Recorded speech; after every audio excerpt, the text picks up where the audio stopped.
आओ आओ मेरी तीनों प्यारी बहू, आ जाओ। आस्था, रीना, काव्या, धीरे से इस कलश को गिराकर आगे बढ़ो। जी माँ जी।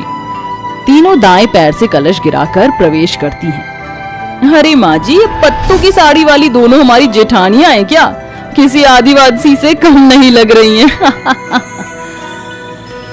मुझे तो लग रहा था कि किसी जंगल से भागकर आई हैं।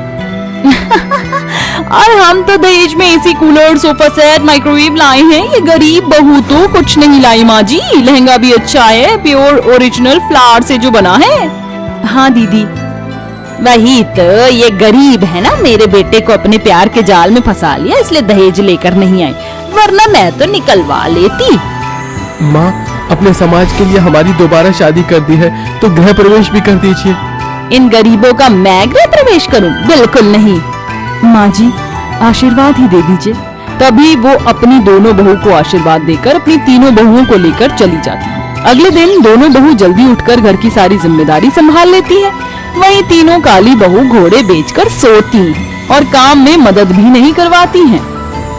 आस्था, काव्या, मैंने और रानी ने खाना बना दिया है, तुम जरा टेबल पर ये खाना लगा दो। ओ हेलो जेठानी जी, हम यहाँ पर आपके इशारों पर नाचने नहीं आए हैं। इतना सारा दहेज दिया, एक काम को हाथ नहीं लगाएंगे। सुन रही है ना माँ जी आप? हाँ मेरी बहू तो बिल्कुल ठीक कह रही है, इसलिए घर का सारा काम तुम दोनों ही करोगी। बस रीना, आस्था, काव्या, तुम आराम से खाने के लिए बैठ जाओ। फिर दोनों गरीब बहू खाना लगा देती हैं, जिसके बाद सास और तीनों बहुएं मिलकर उनके बने खाने की बुराई करके खाना बीच में छोड़कर चली जाती हैं। वक्त गुजरता है, घर का सारा काम दोनों गरीब बहुएं ही करती हैं।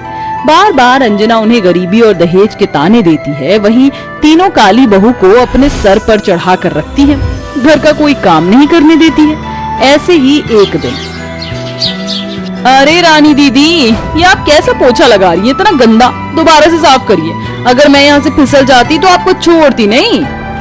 ठीक है, अच्छा हुआ तूने कह दिया, वरना मैं इसे चमक देती। माँ जी, ये जगह साफ थी, फिर भी मैं दोबारा कर रही हूँ। आखिर आप हमारे दहेज न देने से इतना मनमुटाव मन में लेकर क्यों बैठी हैं? क्यों आप हमें अभी तक नहीं अपना पा रही हैं? जो करना है कर लो, मैं तुम्हारे साथ ऐसा ही व्यवहार रखूंगी। अपनी बहू को सुनाकर अंजना फिर चली जाती है। एक शाम सभी को पड़ोसन की पार्टी में जाना था, फिर तीनों बहू बहुत ज्यादा मेकअप करके तैयार हो जाती हैं।